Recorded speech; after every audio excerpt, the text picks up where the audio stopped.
Les amis, comment allez-vous? J'ai appris quelque chose aujourd'hui très important. As-tu déjà été dans un débat ou dans une situation où au fond tu savais catégoriquement que tu avais tort, mais tu n'as pas voulu l'admettre? Vous savez, je me demande souvent pourquoi est-ce si difficile de reconnaître qu'on a tort et si difficile de reconnaître qu'on se trompe. Vous savez, Marc Aurèle, l'un des plus grands empereurs et philosophes de l'histoire, disait que si quelqu'un peut me convaincre que j'agisse ou que je pense mal, je serai heureux de me corriger, car je cherche la vérité qui n'a jamais porté dommage à personne.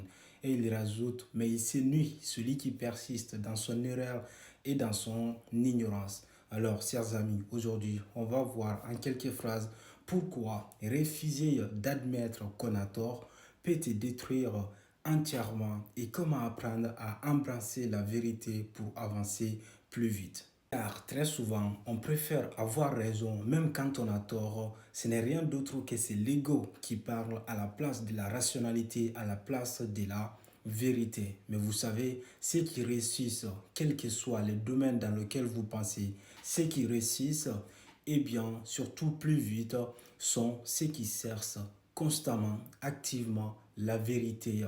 Pas la validation, pas l'estimation de leur ego. Non. Donc, refuser d'admettre une erreur, écoutez bien, très important. Refuser d'admettre une erreur, c'est refuser tout simplement de grandir. Oui, mettez l'accent sur le mot grandir, très important.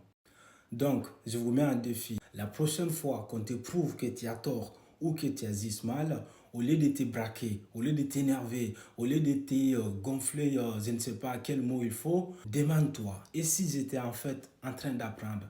Et si j'étais en fait en train de grandir? Et si j'étais en fait en train de me corriger, tout simplement? Je ne sais pas si tu as déjà vécu ça, mais en tout cas, tu dois mettre ça dans ton calendrier si tu veux vraiment grandir, si tu veux vraiment progresser. Voilà, c'était essentiellement tout pour aujourd'hui. N'oubliez pas de prendre soin de vous et on se dit à la prochaine. Ciao, ciao.